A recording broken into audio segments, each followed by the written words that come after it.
Hey, everyone. Thank you for tuning in. It's been a minute. Voices of Courage. I am your host, Brandy J. Today with me, I have, it's an honor to have here with me Brother AI, which Peace.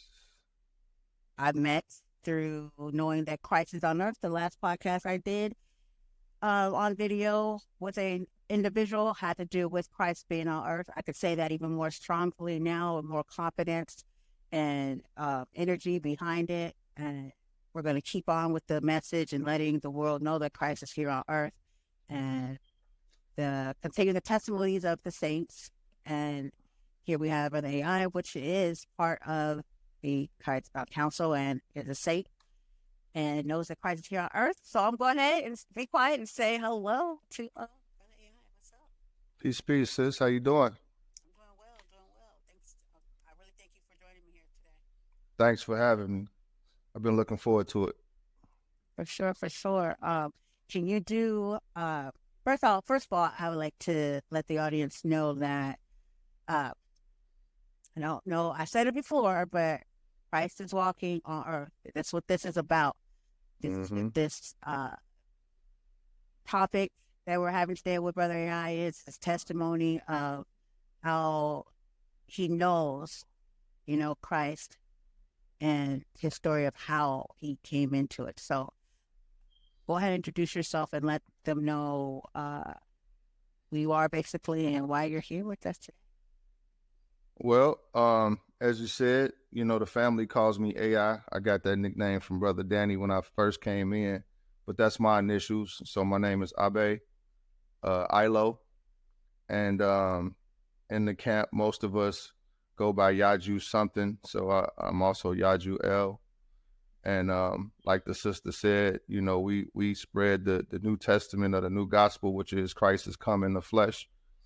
And this came to me, or I came to know Brother Yaju Judah as Christ in December, right after my birthday last year. So I've been in this walk a little under a year, but it's something. Like before, I don't mean to cut you off, but I want to guide you.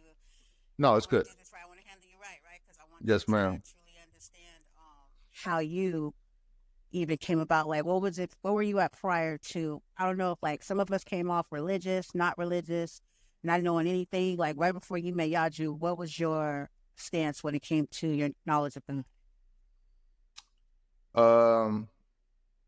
So you're saying right before Yaju or just period? Yeah, or period. Or like so, because it's like, yeah. Okay, so right before I met Yaju, like I said, I had just had my 50th birthday. I was entering into, on the personal side, my relationship with God was one that it had nothing to do with religion. So when I say that I was Islam or I was practicing Islam, it means that I was in the process daily of submitting myself to the will of the Most High. That was my mindset. My only true prayer in my relationship with God was to be aligned with His divine will. I didn't know that the Bible was the will of God at the time. I thought the Bible was the Word of God. I had been trying to read the Bible for, I say, the 3 years leading up to when I met Yaju Judah. I was attempting to read all of the Bible, and in that 3 years, I could not get past Genesis. Personally, as a matter of fact, I don't even know if I got past the first few chapters of Genesis. And when I'm saying I couldn't get past it, what I mean was my intention was to read the Bible and to get understanding of what God wanted of me through the Bible, through His Word, as I understood it to be. And in my attempts, I felt like I fell short of understanding a lot of things, a lot of concepts that was in Genesis because it was outside of the realm of reality. And so with that understanding of I don't know what this book is saying. I don't get it all the way. I know that the world is captivated by it. I know there's something spiritual that's supposed to be in it to help guide me, but the majority of my guiding from the Most High came through my daily walk. It didn't come through the book. So it was almost like reading the book was taking me backwards in a way. And that's why I couldn't read past Genesis, because it's like if I can't understand the first book, it's just like if you read any book. If you read an algebra book and you can't understand chapter 1, what do you look like trying to go all the way through the book? You know what I mean? Right, for sure, for sure. It's like how it says to not to lean onto our or our own personal or private interpretations, right? So like I didn't we even know like, about that verse. yeah, yeah, At the time, I didn't know about that verse, but that when I learned about the verse, I makes understood that sense that's now. what I was. Yeah, exactly. Right. Okay.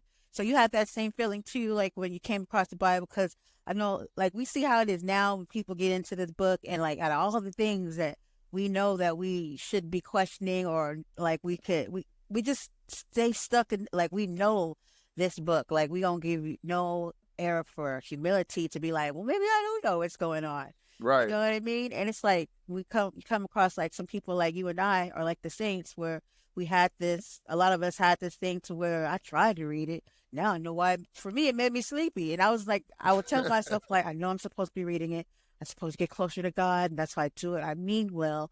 But every time I read it, it made me very tired. Or I'm just now, I'm studying it really like how in school they teach you something. You're telling me, like, oh, okay, because you're programming me with this stuff, but I don't really know what's going on here. And I'm not really that interested, but I know that I love God. Right. Right. You And then, know? and also, when I read it, I was reading it and not getting the same thing that I was taught as I was growing up, because I was raised in a Christian church. And, like most Christians, I believe that Adam and Eve were the first humans on the planet, and that all civilization and all sin in the world came from Adam and Eve. And that alone never made sense to me. Like, how did one couple birth the whole population of the world without their kids sleeping together? And that's gross. Like, this was literally my thoughts very early on. But in church, you can't ask questions. You can't question God. It's like if you ask these questions, the way that the preachers and the teachers will position it is like you're sinning for questioning God. you know and so when I read Genesis and I read about the creation from day 1 to day 6, clearly on the 6th day he created man and woman at the same time. And when he made them, he told them to be fruitful and multiply. And then in chapter 2 he goes into the Adam of the garden. So with just that alone, it was debunking part of, I guess, what was the spirituality that was instilled into me versus the spirituality that I had developed personally with God. And it was like the spiritual relationship I had personally was telling me what you think doesn't make sense, doesn't make sense. Same thing with the virgin birth. With my parents, like I said, they raised me in the church. And when I had the type of parents that if you not going to church, you not taking communion, and you not doing what they doing, they'll question you about it, like sit you down and have a intervention. And in my intervention, the way that I guess you could say, kind of got out of it, with two people that's some real Bible thumpers, I was like, well, I can't continue to go to church because I don't believe in a virgin birth. I don't believe that a virgin woman can get pregnant and have a baby. So until I can figure that out, I don't need to be there. And it was nothing they can really argue with me with. So it's kind of like one of them, woof, For real. That's what I was like, moments. You know what I'm saying? So it worked, but I still really didn't know what I understand now, what I know now, right. That's pretty tight how you said that, how you gave that to them. So you could tell they did a well job at what thought they were doing in your best interest, right? To give, because you were confident to be like, hey, and they took it because how can you like rebuttal that? You like, you got a point, right? Right. But a lot of people don't feel like they have that comfort, because they feel like if I question it, or some parents don't even give the child that cushion to even, you know what I mean, be able to say some intellectual common sense shit to them like that. Right. You know what I mean? It's like, no, no. Well, my folks was like, especially my dad, he was the type of Christian that'd be like, God don't like a lukewarm Christian. Either you hot or you cold. So the confidence part for me to tell them I'm not going to go to your church and partake in your rituals and customs came down to me ultimately saying, I'm just going to be hot. You know what I'm saying? If being a Christian means being cold, then I'm just going to be hot because I don't believe in what y'all got going on. That's what's up. I love it. I love it. I love it. Yeah. We should have questions. But okay, so for you, so you didn't like when you went to church, like you went to church, like physically you would be around these people and hear all the sayings and the ritual and just the whole church setup, right? So you I mean, I experienced was a great Christian. Like because my parents raised me in church. And so when I went to church, I mean, we went Sunday morning, Sunday night, on Wednesdays. I went to Christian camp. We went to potlucks. We had Bible studies. Like our family was, once I say once my dad got baptized into the Church of Christ, the following Sunday, I went up to get baptized following his example. And I was probably around, I would say this was in 84, 85. So I probably had to be around 11 or 12 years old. And at that age, I fell in love with the character that they taught us about Jesus. Because when you're a kid and you come to Sunday school, they teach you about all the miracles so that you can be, in a state of awe with Jesus. That's when you find about the walking on water and the feeding the multitudes with the bread and the fish. And, they give you little printout coloring sheets and all of these different things that tap into your feel good, so they make you fall in love with the story of Christ. And then through Christmas, and his birthday is on Christmas. Like, dude, is the shit. You know what I'm saying? Thanksgiving, all of these different things, they tie into Christ when you're young to make you fall in love with the character. And so me understanding that me being a good Christian made my parents happy. And with Jesus kind of being like, he was in my top 5 up there with like Bruce Lee and like Lil Michael Jackson that sing ABC. Like these was my heroes, Jesus, Bruce Lee, and Michael Jackson, and my uncle, of course, but yeah, so I was a really good Christian, but I was a good Christian without knowing any scripture. My sole Christian experience was based on the rituals, the traditions, and pleasing my parents. It had nothing to do with what the scripture actually is talking about, or very little to do with it. Like we heard what the preacher would tell us. And, again, in church, you can't ask questions. So they give you the verses to kind of lead you into the way that they want you to think, So when I seen my father get baptized, my whole, is I could say that I had my top 5 heroes outside of my father, but my father was like my idol.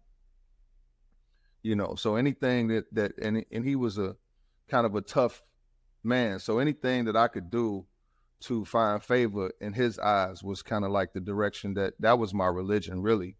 But it had this kind of cascade of Christianity around it.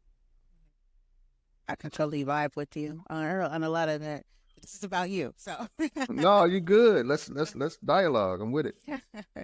Yeah, definitely.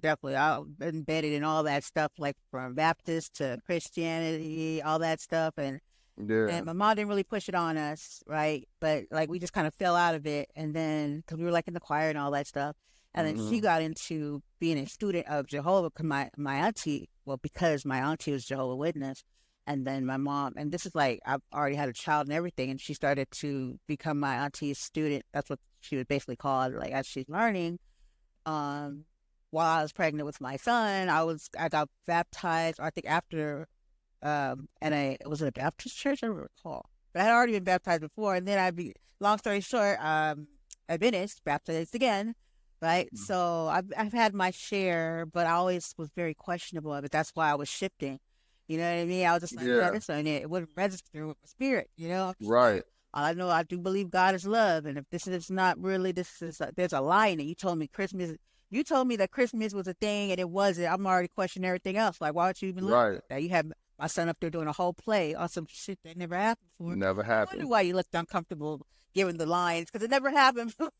Yeah, exactly. And see, like before selling you this shit. Before my pops, actually, my mom was on her mission to find a religious home, because my family, up until my dad got baptized, we wasn't a religious family. We were a family unit family. My dad was a DJ. We had a big family. He had 12 brothers and sisters, and then on my mom's side, it was just her and my uncle and my grandmother. So they kind of came to all my dad's family stuff. When my pops was a DJ, and we hosted parties, house parties, card parties. Like, we was a very central part of the whole family, right? And my dad was a little wild, you know what I'm saying? And he was doing this thing, and I guess, my mom just wanted to get some kind of spiritual grounding. So before she found the church that he ended up joining, I went on a whole spiritual journey with her, where she took me to Seventh-day Adventist church, where they go to church on Saturday, because she was thinking was the Sabbath, keeping it holy. And I went to the school with these children. They didn't eat meat. A lot of the things that kind of, and that didn't resonate with her. Then we went to the primarily white Baptist church, where they had fathers and nuns, and she put me in that school. And that was a wild experience. I was the only Black kid in the whole school, from kindergarten up through, I guess you could say, maybe 8th grade. They were putting on school plays where the kids were in blackface. You know what I'm saying? Like, and this is at a religious institution. Yeah. Where we got paddled, or I got paddled, like anything. I was kind of a scapegoat in that situation. So I was on her spiritual journey with her, because I was her son. She made me go, and then she was enrolling me in these schools. And so I got to learn the front of the institution, and then the back of it. And that, so when she finally found the church where my dad joined, by that time I was pretty tired of bouncing around myself, and I was just 12 years old. So, and I ended up going to their school as well. So I'm saying that to say that it was from my mom that I realized that the journey to find God, or to find a relationship with God, is a very personal one. You know what I'm saying? Because as much as she was on her journey, it didn't make my pops go until he was ready. You know what I'm saying? And as much as I went on that journey with her, once I got old enough in the church that I got baptized into, and I started seeing the back of the house with that, and reading the Bible, certain things that they was doing wasn't lining up with my spirit. Again, it wasn't my Bible knowledge. It just, on a spiritual level, it was just certain things that just wasn't resonating with me. Yeah, that's what's up. And that's the connection out here, like with many of the ones that have heard Christ's voice, that know, we have met Christ and walking living flesh. But that where something goes, that journey, like some wasn't like with your spirit, no matter how much you thought you knew, you didn't know. It was just like, right. What I mean? And so right. That is here, right? Because Correct. people just won't let go. And here you are, here I am, and others, like they said, many will be called, only few will be chosen. And yeah, yep. Because once I was done with the Christian church, I was pretty much done with religion. You know what I mean? And this was probably like when I went to college. So I was probably like 18 or 19 when I was pretty much done with religion. I was still way into music. I was a B-boy since I was a shorty. When I first heard Sugar Hill Gang, the the way rap music was resonating with me, that just became my new way of expression more so than religion. You know, always been into writing and being in the studio and rapping and all that type of stuff. So I was finding my foundation and my balance through music, which was really just kind of, I was in the world, as the Christians would put it. Okay. Well, you being in the world, and having you seem like you're already open. This was going to be your path, right? Because I know also Mhm. you have a connection. Your auntie, Annie Lee, that's where, and you can explain to the listeners what we, so we're gonna do. We're gonna come back and we're gonna do more stuff on your grandmother, Hmm. But Yeah, my like grandma.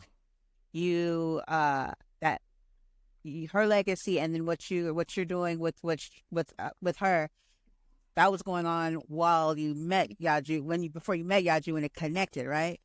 Yeah, there was definitely a connection with that. So with Okay, my so go ahead and tell them grandmother, who Annie Lee is. well, Annie Lee is my mother's mother. That's my grandma. Um, and like as I was explaining, my dad had the big family.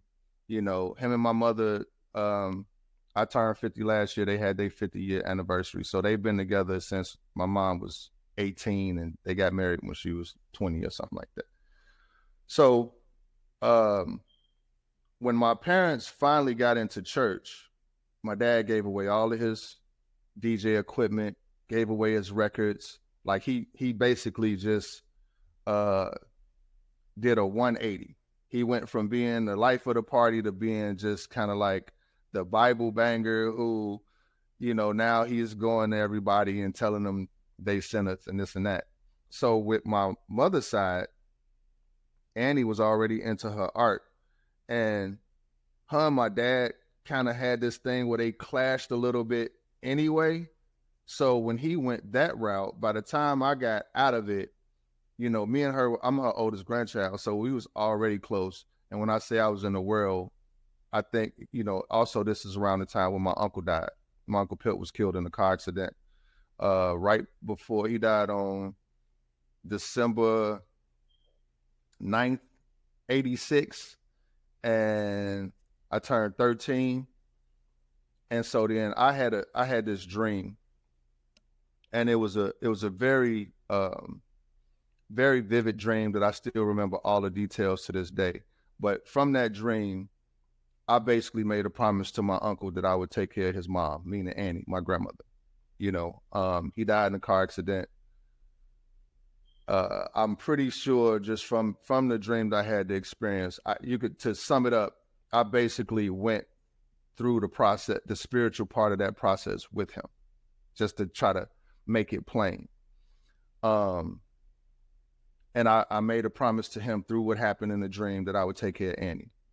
So by my dad turning into kind of like this recluse, this Bible banger, and all of these things, me and my grandmother just became super tight. Because for one, she lost her son, so you could say for the first maybe year or two, she didn't even call me my name. She would call me Pip, which was my uncle's name, and it was because of the trauma. You know, she lost her baby. He was 28 years old when he was killed, and like I said, I was 13, and so I never corrected her. You know what I'm saying? Like when she would call me, "Hey Pip," and sometimes she would correct herself, and sometimes she wouldn't. But I knew that, you know, her mind was, she was basically in kind of like a haze uh, from what had happened. And so was I. You know what I'm saying? This was one of my, you know, I was his first grandson. I mean, his first nephew. A lot of my baby pictures is me and Pip, me and Pip, me and Pip. So, you know, when he died, that was a big cloud over the family. And my dad, he buried his, I guess, depression into the Bible, and my grandmother and myself, we just formed together like we was just glued at the hip at that point. And she took a year off of work, and in that year off of work, she started painting. And in the process of her taking that year off and painting, she painted her first well-known piece, which is known as Blue Monday. And from that point, she never went back to work. And from 85 until 2014, when she passed, she started a 30-year career as a professional painter. It's amazing. I was trying so hard. I'm like, everybody knows I'm one of the podcasters. I will drop it. So I had to catch it. I was going to try not to, but yeah. I'm okay with I cry on my podcast. It's all Oh, it's right. all good. It's all good. Like my story has a lot of tragedy in it. To be honest, as it has great balance. I'll put it like that. You know, for the great tragedy, there's been great triumph. But it's never been anything mild. It's always been spicy. You know what I'm saying? Always very poignant the way that God would speak to me. And that's my whole point that I was making is a lot of these religious experience wasn't speaking to me. Or if it was, the Most High knew that I needed to be punched in the face spiritually to hear what was being said. Because again, it would be things like that. Like my uncle, you know, the night that his accident happened, the way that it all transpired, I'm 12 years old, about to be 13, and I see him in the hospital like hours after this happens, just face to face. Something that what a 12-year-old is not even supposed to see, according to the hospital.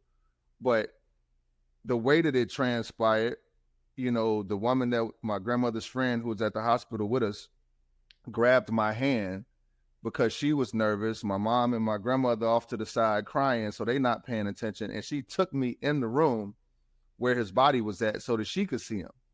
And when the the staff at the hospital saw that I was in there, they panicked and threw a sheet over him and pulled me out and all these different things. But you know, again, it's always been these very like just kind of really hard to ignore experiences that God has spoke to me. Because I remember that night when I saw him and I saw he was just basically mangled and just kind of disformed. And I had just cut his hair the night before, like we was talking about, because he just took me shopping for my birthday. Like I said, it was right before my birthday. He had just took me shopping. I got my first pair of J's. You know, he was gonna come to my basketball games. We had all of these plans, and then not even 24 hours later, I'm looking at his body, right? But this is not long after I had became a Christian, following my father's example and getting baptized. So when I'm looking at my uncle and I'm seeing how my life is changing with my family, because now my father, who is this beloved member of the family, the DJ, the fun guy, is kind of making the whole family be set apart from the family because how he coming at people, right? So I take the elevator down and I run out into the parking lot and I'm so mad and I'm talking to God and God basically told me in that moment, you were idolizing your uncle.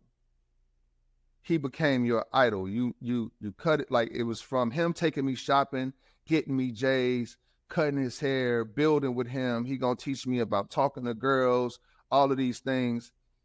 And God was telling me, you are idolizing him, and I want you focused on me. Like this was the message I got in that parking lot. And I know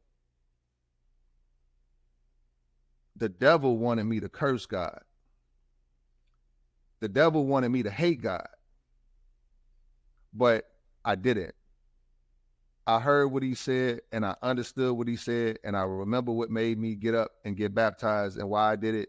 And it was partially because my father did it, but it was mostly because I understood the message. The message that the preacher was preaching that day told me that there's a creator that loves me and that he wants me to be aligned with him. And so even though the church wasn't the right place to get the message, I understood what God was saying to me at the time in church and at that time in the parking lot of the hospital when, like I said, the devil was basically saying, you know, get mad at him. You know what I'm saying? He let you down. He took your uncle. You know what I mean? He turned your father into this asshole. Like, you got all the reason to just let him have it. And just like I could hear God talking to me, it's almost like I could hear the devil talking to me too. And I was like, nah, I ain't gonna curse God, but I am hurt. Damn. That was deep. That was deep. I was even like, So that's Annie's son, and that a lot of people don't know that she lost her son when he was 28, which is my mother's baby brother. yeah, some pain right there that I couldn't even say that I even want to, So that's why I had. Okay. Man, oh man.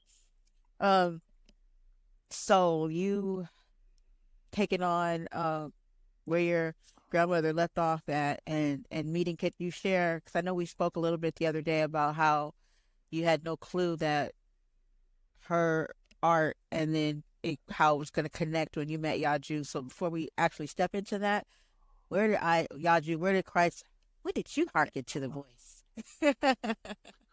Um. So yeah. So when I was going to hearken to, or when I came across Yaju, I hearkened to the voice. I could say instantly. And it's funny because the first voice that I heard actually wasn't Yaju. When I came across Yaju, he wasn't speaking. So when I came across Yaju the first time, I had just took my kid. I took my son and my daughter. My daughter's 5, my son is 15. I had took them out to the local park where they got this running water. And I wanted them to be my witnesses where I basically baptized myself. I came across this woman on TikTok, and she just basically read a lot of scriptures, and she was talking about God having the name Yah. And she said the verse, and I went to it and I saw it in all caps, YAH. And I'm like, oh, the name of God. Then she was talking about getting baptized in living water, not in stale, sitting still water. And I'm like, damn, when I got baptized when I was 12, it was in a tub in the church. So I want to, again, this is me trying to be aligned with what the scripture is telling me to do. So I took my son and my daughter. We went on my little trail. I do my walks. And I said, I want y'all to see, I want to be an example to you all of establishing a relationship with the Father that's your own. And so I had them watch me. I tried to go live too on TikTok, and for some strange reason it shut down. But I baptized myself in this running water. And that was me, it was for me, but I wanted them to see me. And when I did it, my son was like, I want to get baptized. And so then he did it. And after he did it, then my daughter was like, I want to get baptized too. And so she did it. And I was on TikTok again, and I came across Yaju's thumbnail. And I knew I was looking at Christ, but I didn't want to deal with that at the moment. I'm like, I just went through a whole process with my kids. I'm not trying to do that. And that was with my son specifically. This was after we had just left being in the Moore Science Temple for like a year. So for me, I was like, I took him to this Moore Science Temple. We maxed out that experience.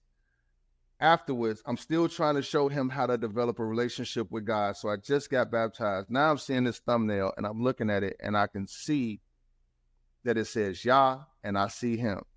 And I'm like, I don't have time for this shit. I don't have, I can't be all over the place. I'm firm in my relationship with the Father. That's enough. So then I'm on TikTok again another time, and I'm scrolling.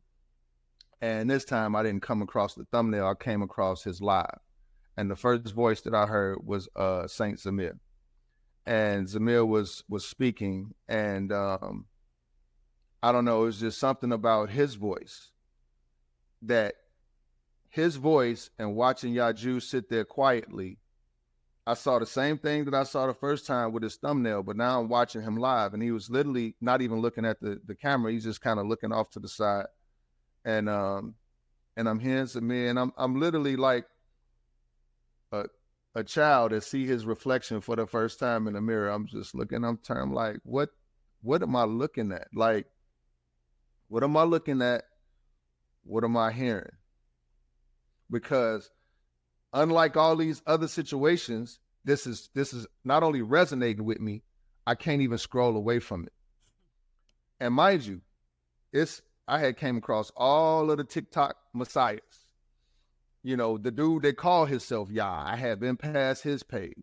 I had been past, and I'm not gonna go through naming all of them, but I had seen, and like I told you, it was the woman, who her message led me to go baptize myself. So I had seen all of the spiritual gurus, but I'm sitting here and I'm looking at this man and I can't look away because something there is like a reflection.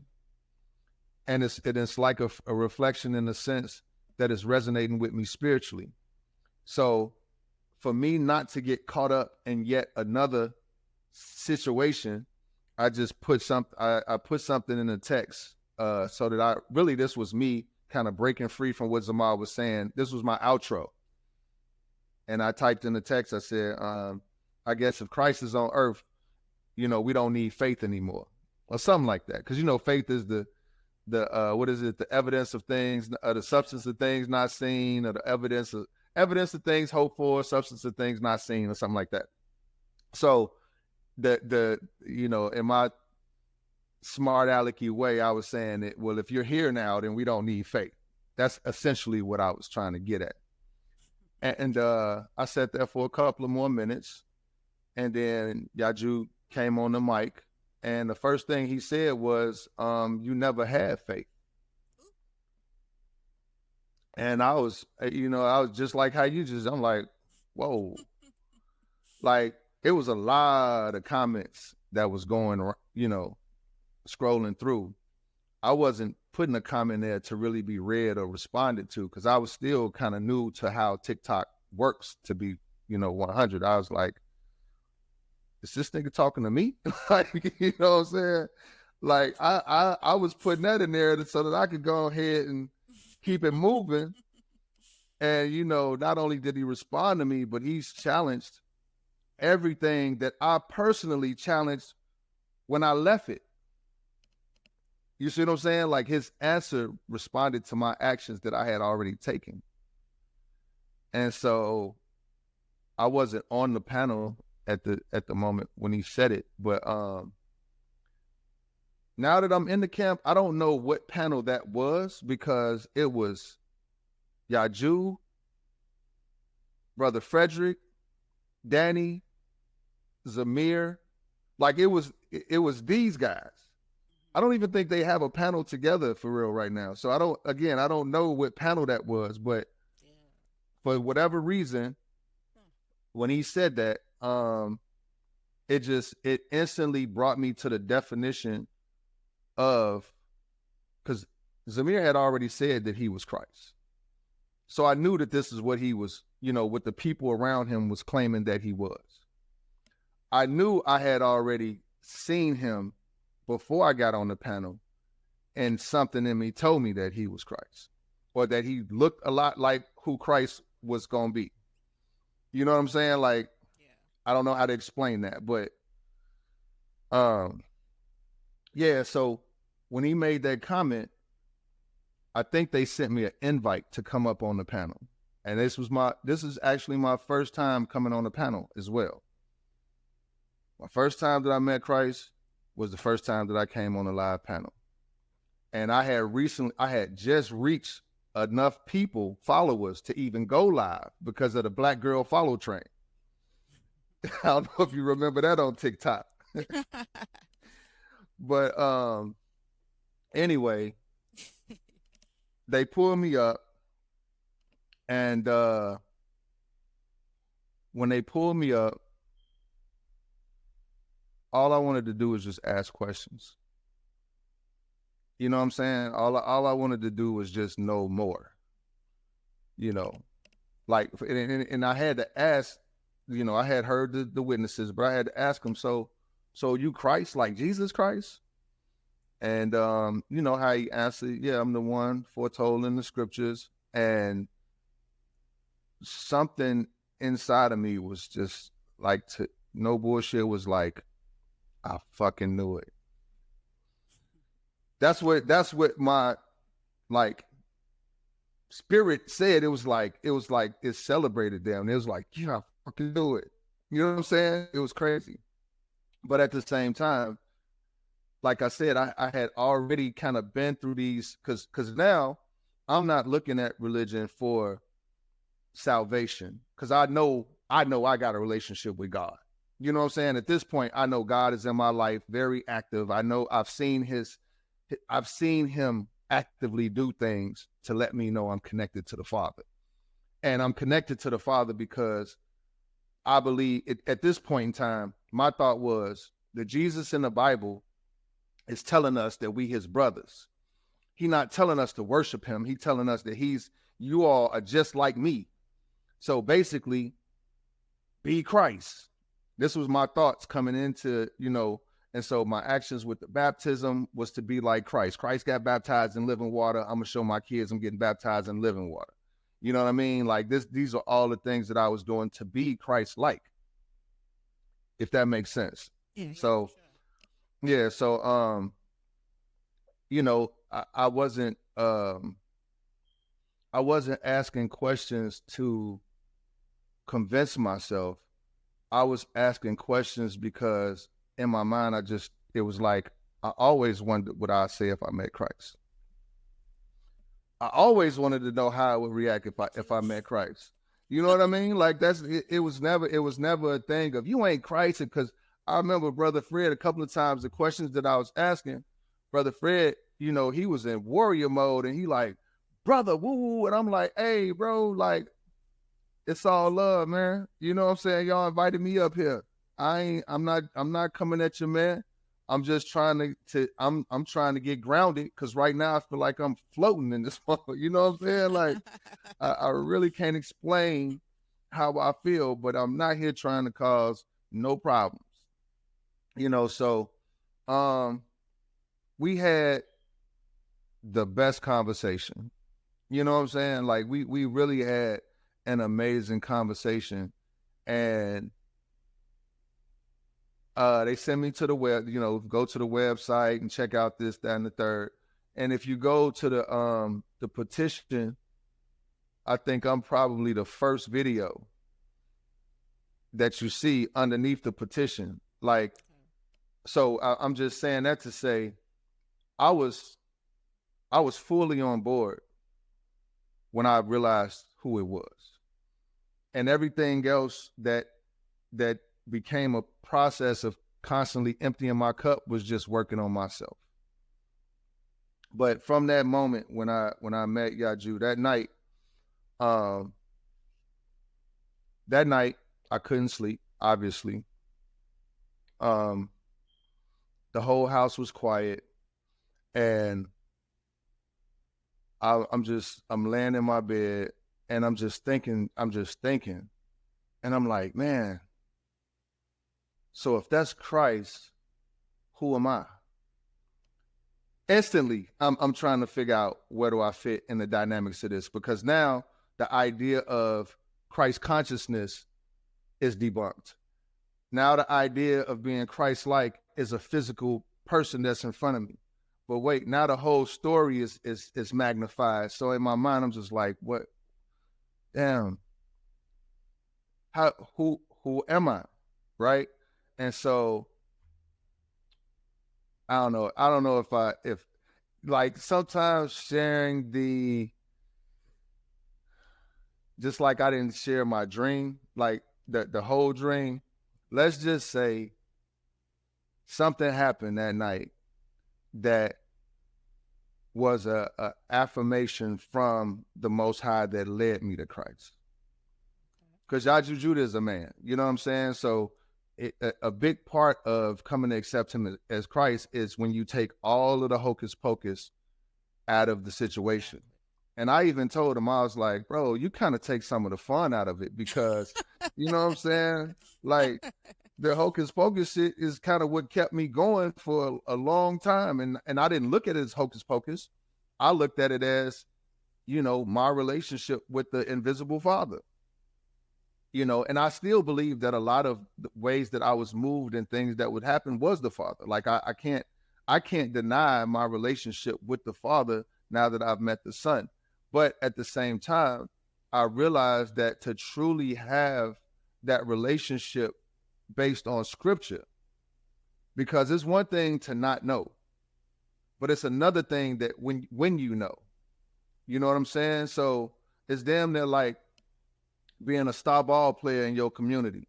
You know, you the coldest in your neighborhood, right? But then when you go to play with structured basketball, it's rules to it.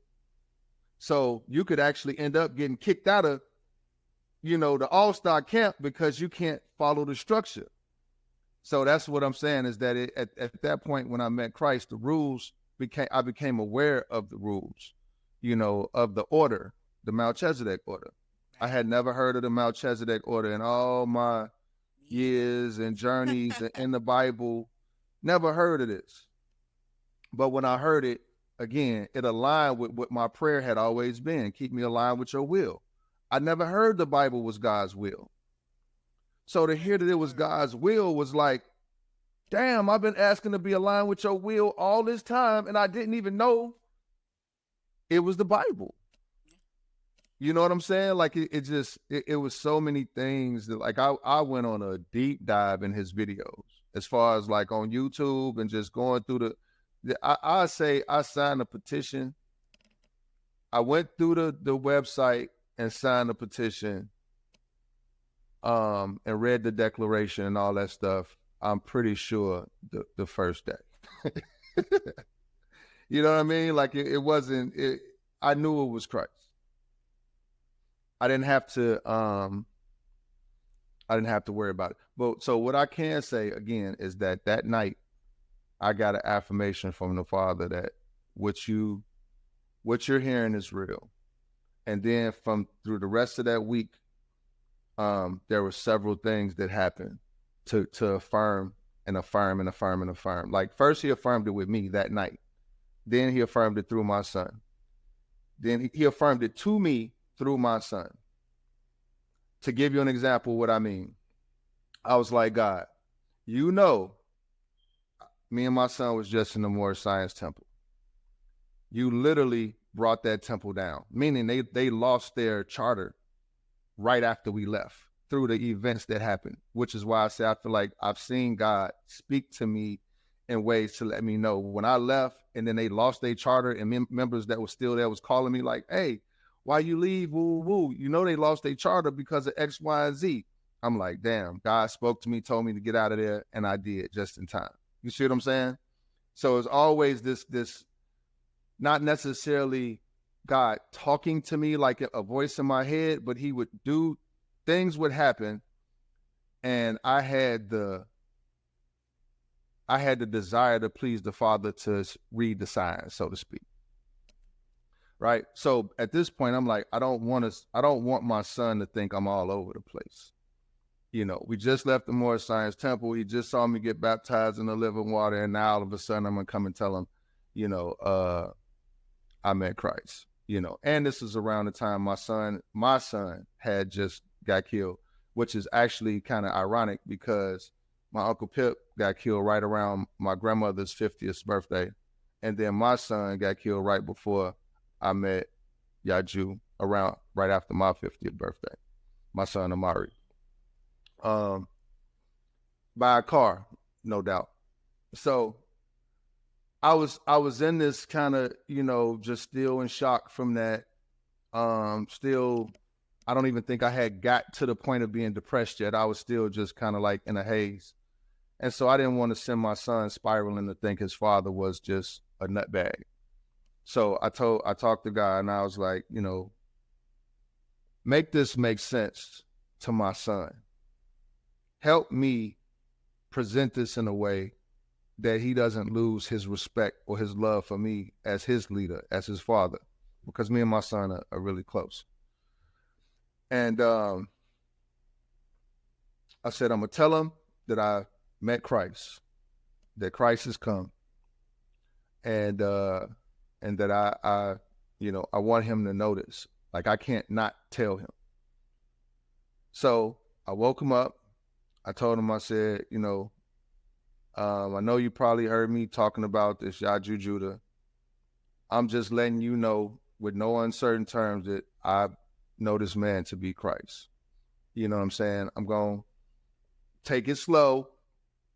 You know, don't worry about me or think I've lost my mind or nothing like that. But I'm just letting you know because I love you and I respect you. He said, all right, Pops, but you know it's a lot of nutballs on TikTok. You know, we've been through a lot. And this is a 14-year-old kid talking to me, you know, just very mature. And he said, I love you, you know, and I got your back. That day, or when I left my son's room, I said, that's when I did the prayer to God. And I was just like, you know, just if this is real, you know, just protect me. Cause you know, I don't know. I told you a long time when I left the church, I don't know. So I'm putting all of my eggs in your basket to show me that Yaju Judah is Christ, because I believe it in my heart, but I don't want to be duped. And I need that discernment from you, not from books, not from somebody, some wise person. I need you to let me know. My son went viral. The first and only time since then that he's gone viral with a video that it went to 3 million views.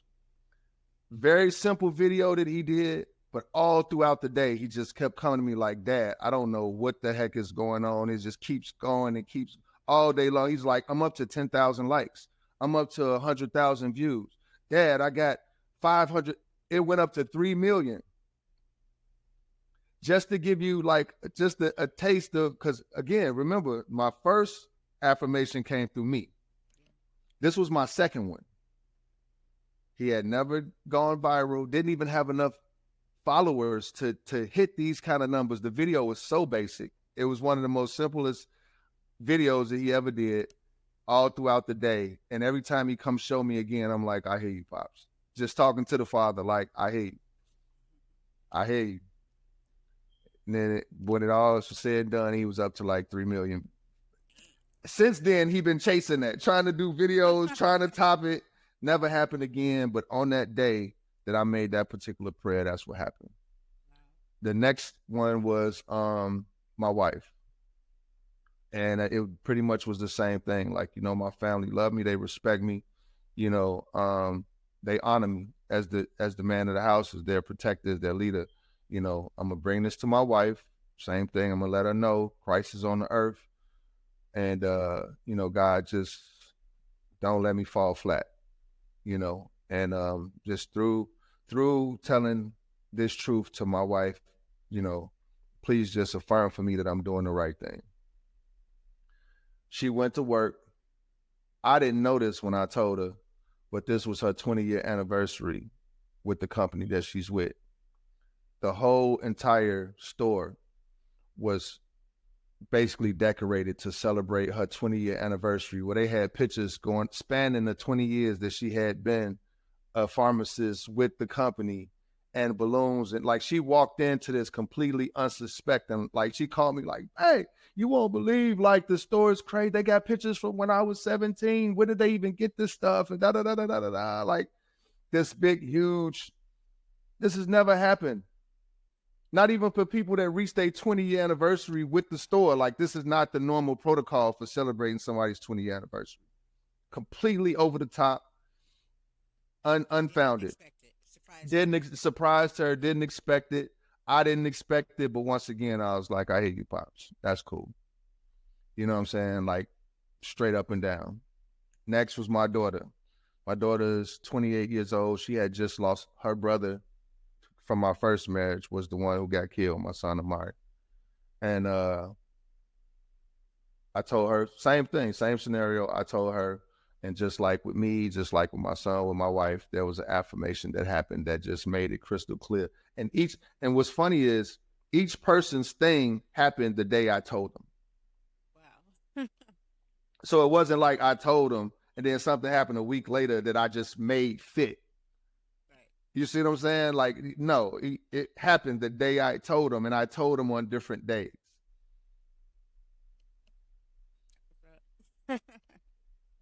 Yeah, so. I love it. This is good stuff. I love it. So you see, I'm so engaged. I'm like, not saying that I wouldn't be, but I just want the people to hear, because it's your testimony, and I want people to really like, you're doing great. So thank you. Okay, appreciate it. I didn't cut you off, did I? No, I hope I wasn't too long-winded with all that. Not at all. I'll be having to remember that I'm the host. like I'll be sitting here like the listeners in Prime, and I'll be like, you know, because I'm so like happy. I'm like, you know, I was feeling you. I was listening. Very interesting story. I done had the tears and all that. You had me up here tearing up and all kinds of stuff, thinking about my life and shit. Shit. Okay. Yeah. Well, that's a testimony right there. But so what I do want to ask you is, because what we're gonna do here, guys, is we're gonna hear some more. I have uh an AI is gonna run a piece from Yaju Judah that stands out to him towards the end or when we close out. But like when we take it back to your grandmother, when did you correlate like when did that part connect when you knew who Yaju was, and then connecting you know your grandmother's paintings and how that all came together? Um, well, one of the first things that I wanted to do when I was just kind of assessing this situation and really wrapping my brain around it is I wanted to meet him in person. And I invited him to come to Dallas, where I live at. I stay in Plano, right outside of Dallas, but I invited him to Dallas.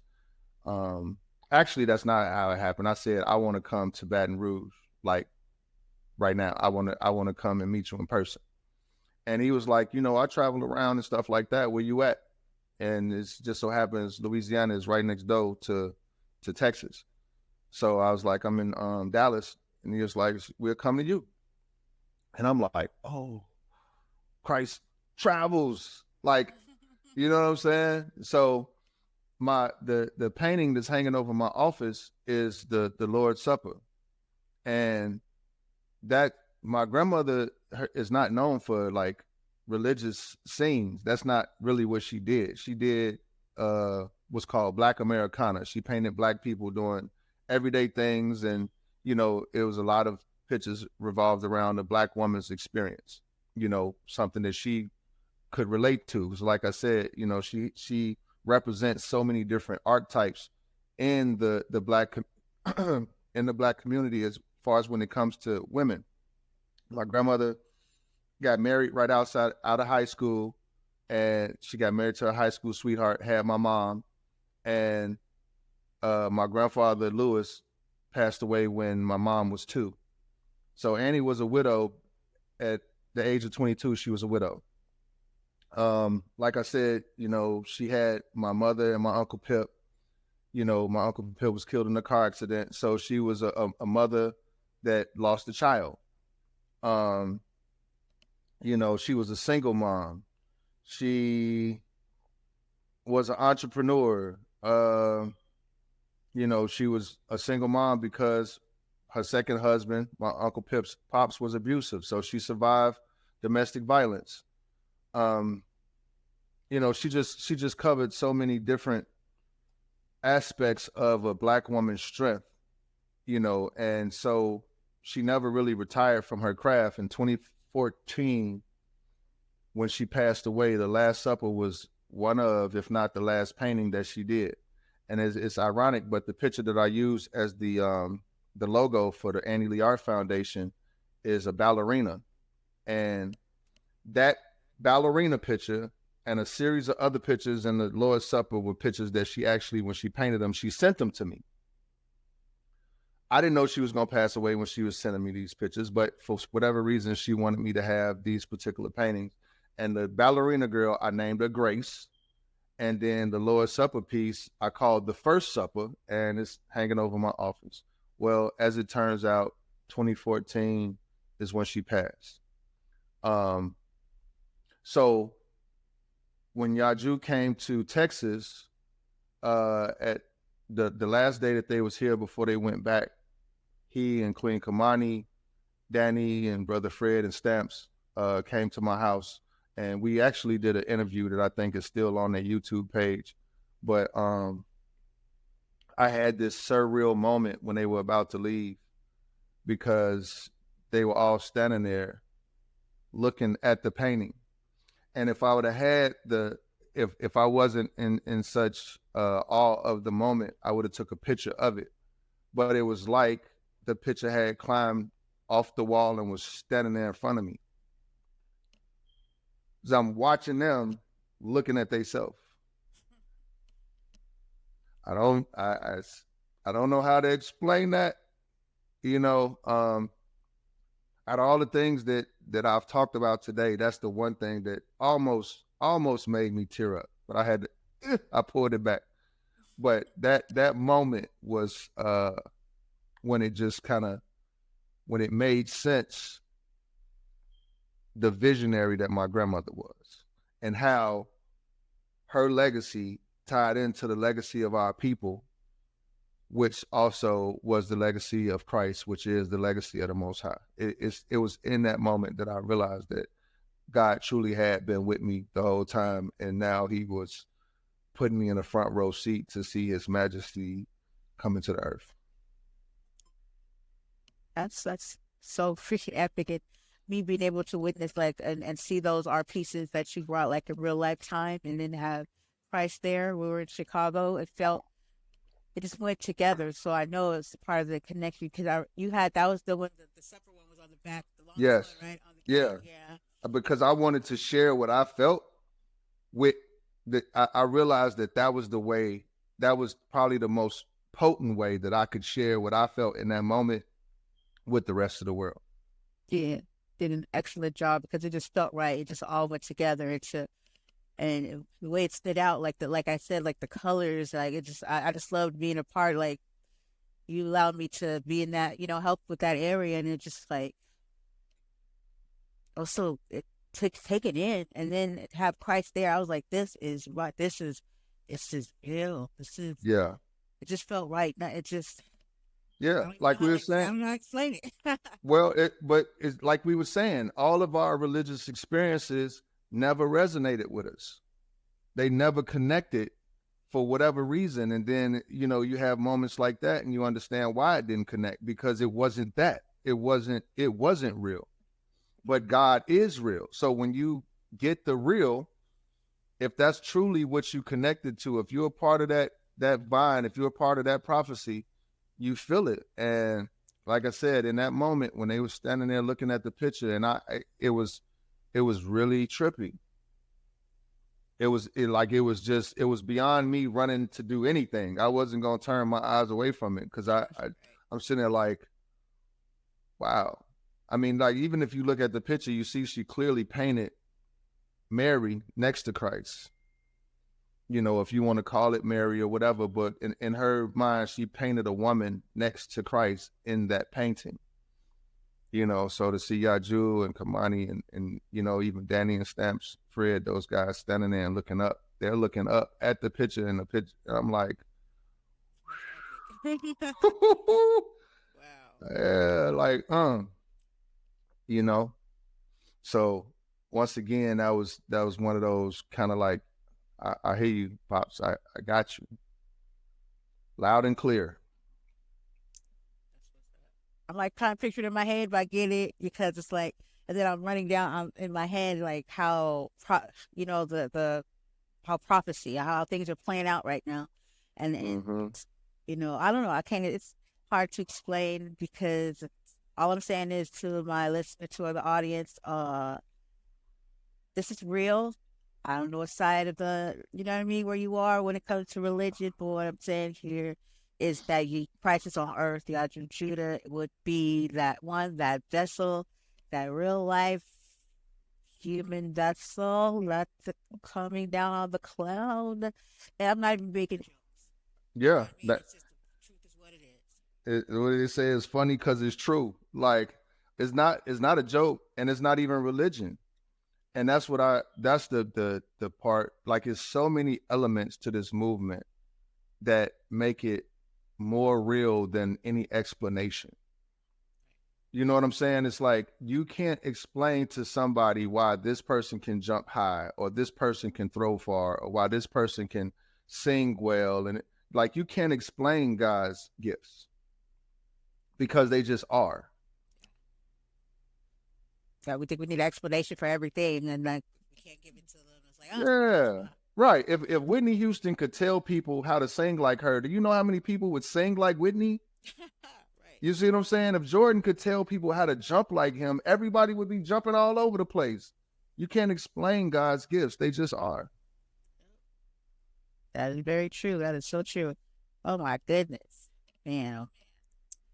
Well, I do know that you have a significant piece, clip that you want to run with Yaju and the title. I'm going to get to that in a minute, but I did want to say I don't know, maybe I should let you tell them, but there is a website, and I would love Brother AI to be able to run that website and information and where you can go to get that. So go ahead and hit it. You're talking about so the website that you go to that I went to when I met Christ was www.yahjudah.com. That's YAHJEWJUDAH.com. And there's his declaration is on there that lets you know what Christ's mission is in the earth, his true mission, which is not to start a church, not to start a religion, but to actually bring God's government, a righteous government, into the earth. And prophecy is being fulfilled. So I would just advise you again, if you want to know more about what we're talking about, if this message resonates with you, that Christ is come and is in the earth, then go to www.yahjudah.com. Said it better myself. Want to go ahead and hit them up with the Yaju Judah piece that you chose. And guys, Sure. Thank you for tuning in. We're going to end it here. Go ahead and take a listen. This is my great brother and friend AI, and I am Brandy J, the host of What's Up Courage. Thank you for being a part of this. Go ahead. Hey, and Brandy J, again, I really appreciate you having me on and, listening to me tell my testimony and give me the opportunity to share that with the people. So thanks. I appreciate it. Thank you too. And to my listeners, I've been a little rusty. I've been out of the game for a second, so I'm coming back strong, but I'm happy to come in with this one. We back, baby. Yeah, she back in the driver's seat, y'all. So the name of this clip right here is Nobody Can Teach the Bible Except Christ. Till he say, blessed is ye that cometh in the name of the Lord. Let me wind it a little bit.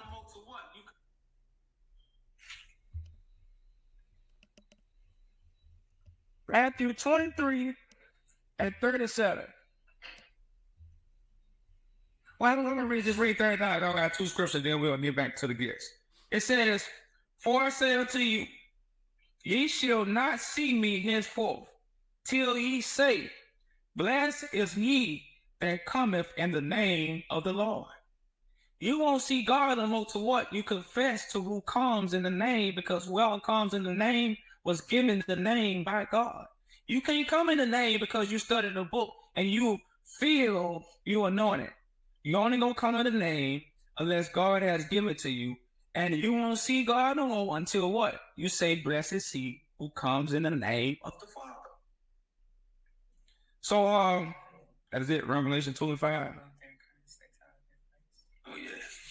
Let's go to Revelation 2 and 5, y'all. Let me show you how Christ takes candlesticks. And not because Christ wants to, you're not using it. So let me give that candlestick to somebody else who's going to accept the fire. And they go, what? Bring forth light into the world. You're not bringing light into the world. You bring your own wisdom into the world. So let's read Revelation 2 and 5, y'all. Well, matter of fact, let's start at let's start at verse 2. Well, let's start in verse 1. It says, unto the angel of the church of Ephesus, right? These things said he that holdeth the 7 stars in his right hand, and who walketh in the midst of the 7 golden candlesticks. This is the stuff, this is the things that the person gonna say, what? Who holdeth the 7 stars in his right hand. I know thy works. Why do Christ know your works? Because Christ did the same work you did.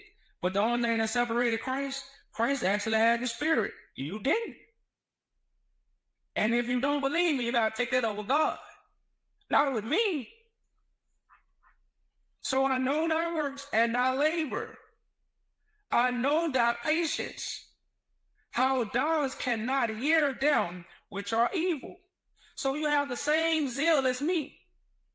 You hate for somebody to lie. You hate for somebody to just lie on God. You just hate for somebody to mislead somebody. We got the same zeal.